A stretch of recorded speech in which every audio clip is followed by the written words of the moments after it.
Assalamualaikum warahmatullahi wabarakatuh. Hamidanillah tabaraka wa ta'ala wa musalliyan wa musliman ala rasulillah. Asyhadu an la ilaha illallah wa asyhadu anna muhammadar rasulullah. Rabbi sholli sadri wa yassiri amri uldatan min lisani yafqahu qawli amma ba'du. Alhamdulillahirabbil alamin, saudaraku, kita memasuki Ramadan yang ke-24. Tidak terasa Ramadan segera meninggalkan kita, Idul Fitri akan mendekat kepada kita. Salawat dan salam senantiasa kita panjatkan kepada junjungan Nabi Muhammad SAW, keluarga, sahabat, dan seluruh para pengikut yang setia hingga akhir zaman. Mudah-mudahan saya yang melihat video ini semuanya dapat syafaat dari Nabi Muhammad SAW dan masuk pada komunitas Rasulullah SAW. Pada tema kita kali ini, ya, hari ke-24 ini, saya akan membawakan suatu tema yang sangat khusus walaupun agak umum, yaitu tentang sedekah. Sedekah ini begitu penting dan banyak fadilah-fadilah tentang sedekah. Mari kita lihat dulu. Allah telah berfirman di dalam surat An-Nisa 114.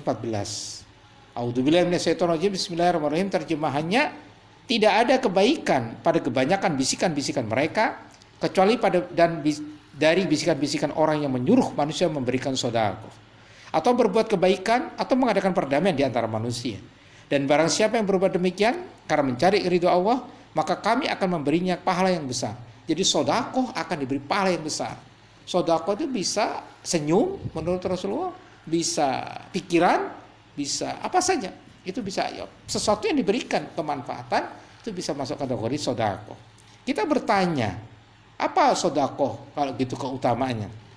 Yang pertama, sedekah akan memperkuat iman.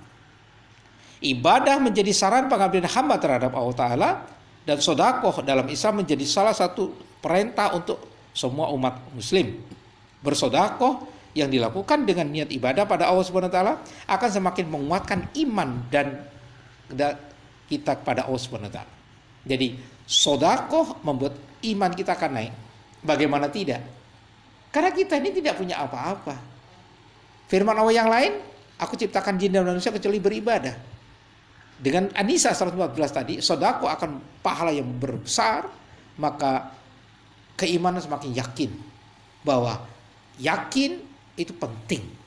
Benar, keimanan itu menjadi sebuah keyakinan pada diri kita sebagai umat Islam bahwa ini semua akan dipertanggungjawabkan. Apalagi itu, sehingga dengan adanya sedekah, keimanan meyakini tentang Al-Quran, surat An-Nisa 114 atau apapun firman Allah yang lain di Al-Quran, juga tentang bagaimana Rasulullah telah bersabda, sedekah itu, maka iman semakin kuat. 2, menyembuhkan penyakit.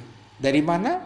Rasulullah SAW bersabda bahwa sedekah ini adalah bentengilah hartamu dengan zakat dalam Islam, obati orang-orang sakit dalam kalanganmu dengan bersedekah, dan persiapan doa untuk menghadapi datangnya bencana. Jadi seperti sekarang dengan adanya bentuk-bentuk virus corona seperti ini, mestinya kita banyak sedekah.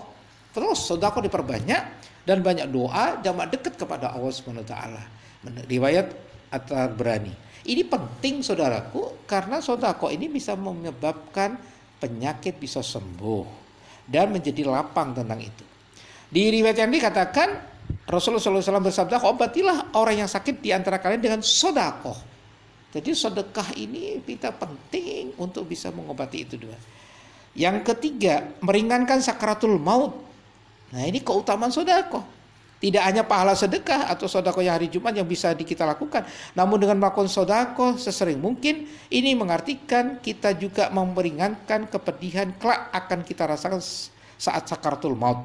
Sebab dengan sedekah kita, maka Allah Subhanahu wa taala akan menghilangkan perasaan dan sifat sombong dalam Islam dan egois orang-orang yang melakukan sedekah seperti itu.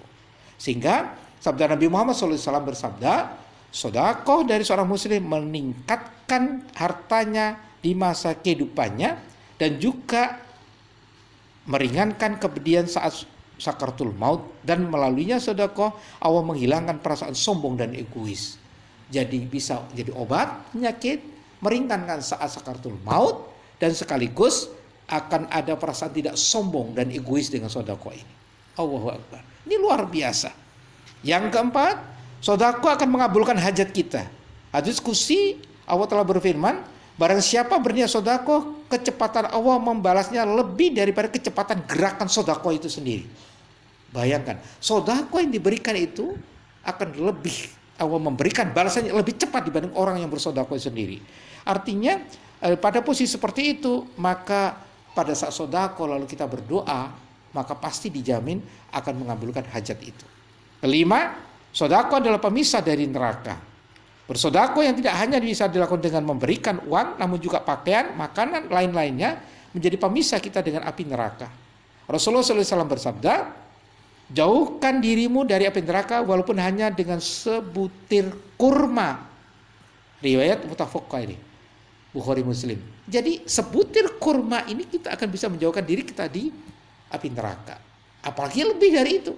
Sedang satu butir kurma saja menjadi luar biasa. 6. Yang terakhir, sedekah akan membangun rumah di surga. Dari Jabir bin Abdullah radhiyallahu, Rasulullah SAW bersabda, siapa yang membangun masjid karena Allah, walaupun hanya selubang tempat burung bertelur atau lebih kecil lagi, maka Allah bangunkan baginya rumah seperti itu seperti di pula di surga. Riwayat Ibnu Majah. Jadi walaupun kita nyumbang gentengnya, apapun yang mungkin kecil di hadapan manusia, tapi Allah akan bangunkan rumah di surga. Betapa dahsyatnya sedekah, maka jangan tidak sedekah. Karena bisa uang, bisa apa saja. Hati, perasaan, ketenangan itu bisa berikan sedekah. Ilmu, pikiran dan sebagainya. Kurang lebihnya mohon maaf, mudah-mudahan dengan sedekah ini akan menjadikan pemicu dan pemacu kita semua untuk to give, memberi. Insya Allah akan dibalas dengan luar biasa. Kurang lebihnya mohon maaf. Bila taufik wal hidayah. Wassalamualaikum warahmatullahi wabarakatuh.